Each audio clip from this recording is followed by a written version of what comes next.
Good evening, everyone. I am Jhessa Buscato, and we are the assigned reporters for the lesson 5, Who Am I in the Cyber World? Before we will start our discussion, let me read first the lesson objectives. So at the end of this lesson, you should be able to first define online identity. Second, compare real identity versus online identity. Third, describe the influence of internet on sexuality and gender. And lastly, discuss the proper way of demonstrating values and attitudes online. Okay. These days, as we all know, more people are becoming active in using the internet for research, pleasure, business, communication, and other purposes. Indeed, the internet is of great help for everyone. And on the other hand, people assume different identities while in the cyberspace. People act differently when they are online and offline. And we also have run real identity and online identity. So, hello, good evening, everyone. This is Rocell Dela Pena, and I will be the one to give a report on analysis and abstraction of Chapter 2, Lesson 5, Who Am I in the Cyber World, Digital Self? So, as the continuation of the discussion, the cyber world is more than just the internet. It refers to an online environment where many participants involved in social interactions and have the ability to affect influence each other. So in our analysis section, we have some question there. The first question is, how do you think people portray themselves online? There are people tend to fake themselves online or self-rebranding. What is self-rebranding? Trying to be someone they are not in order to fit in the norm or trend. Second question, do you think what you see online is factual or legit? Social media have many benefits, but it often misused. Some are using it in a good way, but others we need to think it first. Second, in our third question, do you think your Facebook and Instagram followers know you? Not everyone follows you on Instagram or on your Facebook knows you. Others just want to stalk or just they want to maniid lang. Fourth question, what things are you posting online? For sure, we want to post online everything that is good in our part, our nice post, our handsome and pretty face, with kilig moments and everything that is good, especially young people today.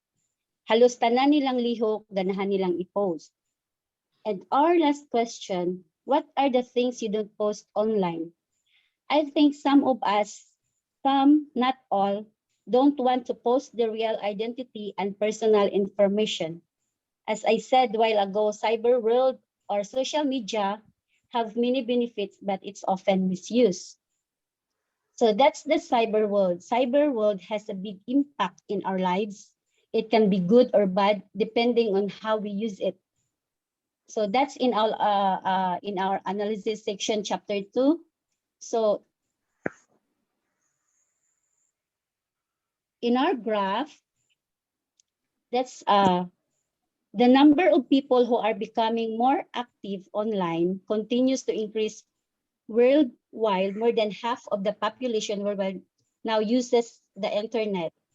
And in fact, our situation today, this pandemic shows and confirms the increase in number of internet users. So in our graph, number of internet users worldwide from 2012 to 2021, according to the digital 2021 April Global Statistical Report, more than 50% of the world's total population is now online. So to be more specific, more than 330 million people started using the internet past 12 months, taking the total of global users to 4.72 billion by the start of April 2021. So our overview of global internet use, a snapshot of internet around the world, this is according to Digital 2021 April Global Statistical Report. The number of global internet users is 4.72 billion. The internet users as a percentage of total global population is 60.1%. And the annual change in the number of global internet users is increasing to 7.6% or 332 million. And then the average daily time spent using the internet by each internet user is 6 hours and 56 minutes. And the percentage of users accessing the internet via mobile devices is 92.8%. So that's all in our graph as the overview of global internet users. Tim Berners-Lee. Who is Tim Berners-Lee? Tim Berners-Lee is the one who invented the World Wide Web in 1989. He is also a scientist and academic whose visionary and innovative work has transformed almost every aspect of our lives. So it has only been 25 years since this guy made the World Wide Web available to the public. But in that time, the internet has already become integral part of everyday life for most of the world's population. The internet has become an integral part in our lives. We use the internet for various tasks such as watching video, sharing information, banking, shopping, and socializing, and more. Tanan na ana jud sa internet. And almost two-thirds of world's population now has mobile phone. More than half the world's web traffic now comes from mobile phones. More than half of all mobile connections around the world are now broadband. More than 1 in 5 of the world's population shopped online in the past 30 days. So in our social media growth in the Philippines, 76 million active social media users, 71% of the population's 4 hours, 12 minutes average time spent per day. So according to We Are Social's Global Digital Report 2019, there are 76 million active Filipino social media users, 71% of the entire population who spend an average of 4 hours a day on different social media platforms.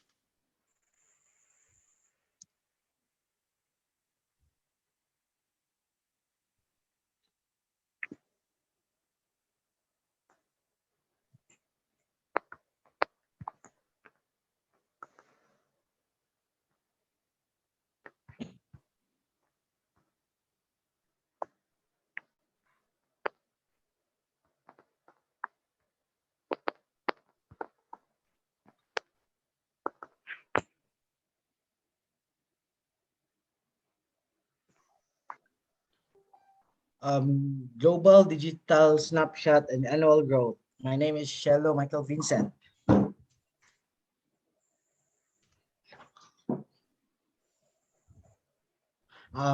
Here are the headline stats and trends for the global state of digital in January 2021.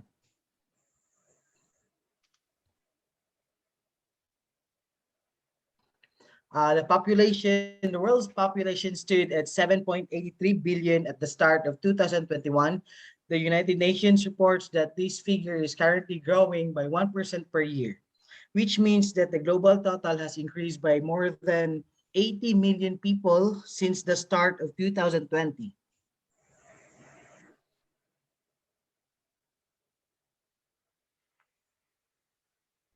The mobile has the 5.22 billion people use a mobile phone today, equating to 66.6% of the world's total population. Unique mobile users have grown by 1.8% or 93 million since January 2020, while the total number of mobile connection has increased by 72 million or 0.9% to reach a total of 8.02 billion at the start of 2021.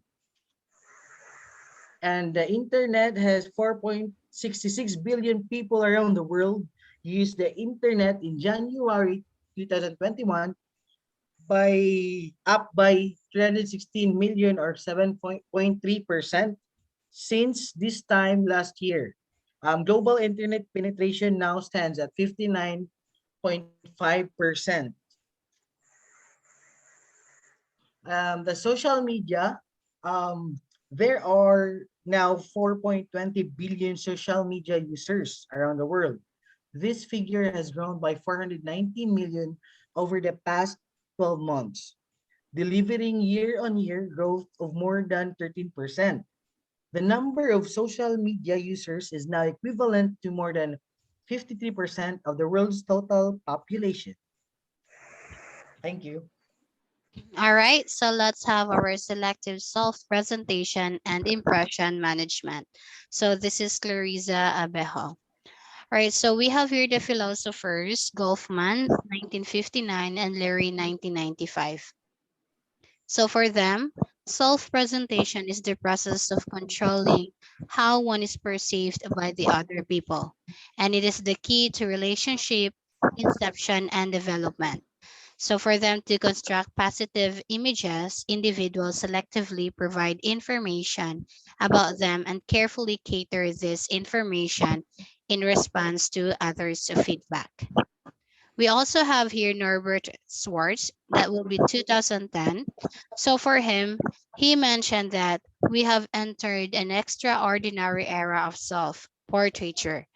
We have blogs and web pages have been continuously used for greater self-reflection and self-presentation. So for him also, Facebook and other social media application are now a key part of self-presentation for one sixth humanity. So the lack of privacy for him is that in many aspects of social media makes the users more vulnerable, leading to compulsively checking newsfeed and continually adding tweets and postings in order to appear active and interesting. So for him, this condition has been called fear of missing out. One of the reasons for so much sharing and self-disclosure online is the so-called disinhibition effect. So we also have here Bill 2013. He explained that sharing ourselves is no longer needed and has been practiced as soon as human beings were formed. So digital devices help us share information broadly more than ever before. So, good evening, everyone. I am Kurt Alex Albus. My topic is gender and sexuality online. So, sex is a biological state that corresponds to men and women. Gender is the social understanding of how sex should be expressed and how it manifests its behavior into society. A person that has a male sex organ should embody masculinity. A person with female organs should act as smooth as Barbie dolls. Sexuality is an individual expression and understanding of its desire whom they want to be, sometimes thought as the gender as binary, homosexual or heterosexual.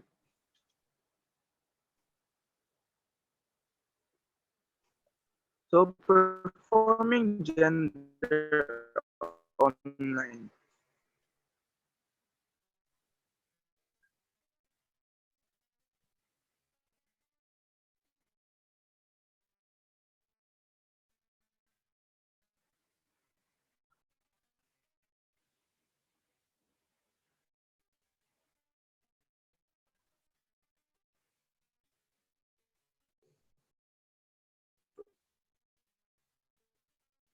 According to Julie Miller,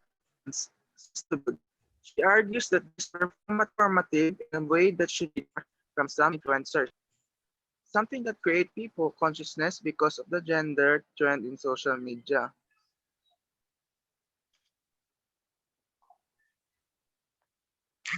The use of internet, social media really made a huge impact on how we live our lives way back is it facilitates our cultural creativity and influence some people with the so-called post to engage fun creativity, memes, gender trend, and many more. It slightly changed some individuals on how they are supposed to live their lives with their cultural practices and behaviors. Right, so let's have managing and caring for the self. That will be lesson 1 and chapter 3. So we have here knowing the self is not enough. So we have since who you are is partly made up of your choices, you must have the ability to choose, especially to be better you. So you will be the one who will be going to make your own decision for your own self. So this lesson will present several techniques that you can adapt depending on your situation and preferences to make you a better learner. So furthermore, the techniques here are not the only techniques available in months or years from now. New ways on how to study better will be discovered or rediscovered. So what do you think is important at this moment is that you have to learn these things. And at the end of this lesson, you should be able to explain how learning occurs, enumerate various metacognition and studying techniques. And third is that you're going to know the identity, the metacognitive techniques, and that you find the most appropriate for yourself. So hi guys, I am Domingo, and I'm here to tackle about the abstraction. So, what is metacognition? Metacognition is the awareness of scope and limitations of your current knowledge and skills. Thinking about thinking. Keep one's emotions and motivations while learning in check. Aspects of metacognition. Self-appraisal. One's person's reflections on one's knowledge and capabilities. Self-management. One's mental process employed using the one as in planning and adapting to successful learn to accomplish a task. Under metacognitive knowledge, there are several variables that affect on how you know or assess yourself as a thinker.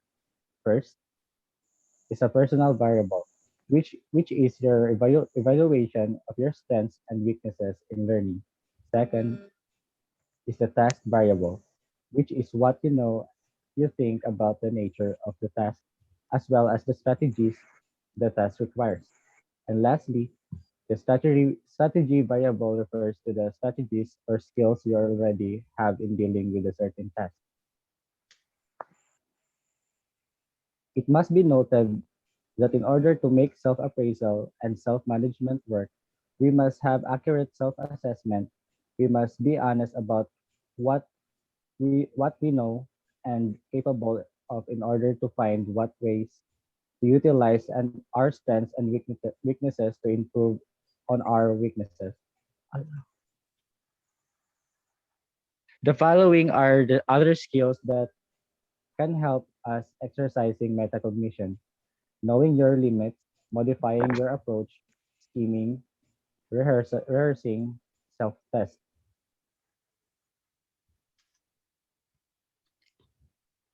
Other strategies that you need to develop include asking questions about your methods, self-reflection, finding a support group if necessary, thinking out loud, welcoming errors. So that will be the end of our report. Again, we are the group 4. Thank you so much and always have a great day. Bye bye.